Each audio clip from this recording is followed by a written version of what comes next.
This channel does not promote any violent, harmful, or illegal activities. All content provided by this channel is meant for an educational purpose only.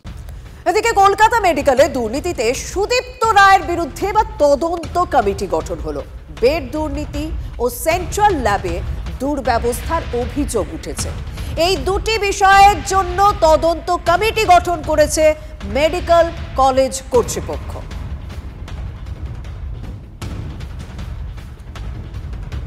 Medical college কর্তৃপক্ষ তারা একটি committee গঠন করেছেন। সুদীপ্ত রায়ের বিরুদ্ধে যে সমস্ত দুর্নীতির অভিযোগ উঠেছে তা তদন্ত করার জন্য একটি কমিটি গঠন করা হয়েছে। আমার সঙ্গে রয়েছেন আমার সহকর্মী সৌরভ। এই তদন্ত কমিটিতে মূলত কাদের রাখা হয়েছে এবং তাদের তদন্তের বিষয়গুলো ঠিক কি হতে চলেছে? দেখো, এর আগে আমরা খবর করেছিলাম যে আরজিকর মেডিকেল কলেজের ধাঁচেই কলকাতা মেডিকেল কলেজে দুর্নীতি হয়েছে। এই অভিযোগে ইতিমধ্যেই একটা চিঠি কিন্তু প্রকাশ্যে এসেছিল। তোমার মনে থাকবে যে স্বাস্থ্য ভবন, স্টেট ভিজিলেন্স কমিটি, সিবিআই, ইডিকে জনৈক এক মহিলা তিনি অভিযোগ করেছিলেন। সেই বিষয়টি নিয়ে কলকাতা মেডিকেল কলেজ, যেখানকার ঘটনাচক্রের রোগী কল্যাণ সমিতির চেয়ারপারসন ছিলেন সুদীপ্ত রায়, সেখানকার যারা জুনিয়র চিকিৎসক ছিলেন তারাও কিন্তু বিষয়টি কর্তৃপক্ষের সঙ্গে তারা কথা বলেন এবং কর্তৃপক্ষের কাছে তারা বলেন যে এই বিষয়গুলো নিয়ে তদন্ত কমিটি গঠন করতে হবে।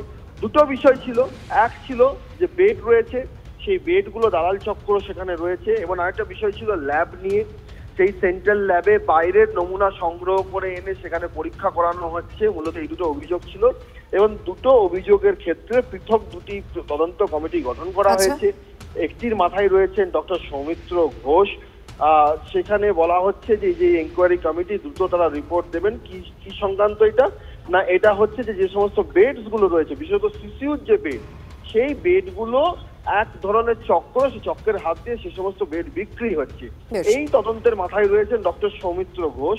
এবং আরেকটি যেটি তদন্ত কমিটি হয়েছে তার মাথায় রয়েছেন ডক্টর চন্দন ব্যানার্জি, যিনি ফরেন্সিক মেডিসিনের এইচওডি। তার নেতৃত্বে 11 সদস্যের এই তদন্ত কমিটি, এবং সেই তদন্ত কমিটি কিন্তু এই যে বেসরকারি যে ডায়াগনস্টিক সেন্টার সেগুলো সরকারি পরিকাঠামোকে কাজে লাগিয়ে পরীক্ষা করা হচ্ছে, যেখানে মূলত সেখানকার ডক্টর জয়ন্ত নামে একজন। একদম বোঝা যাচ্ছে সৌরভ, অনেক ধন্যবাদ।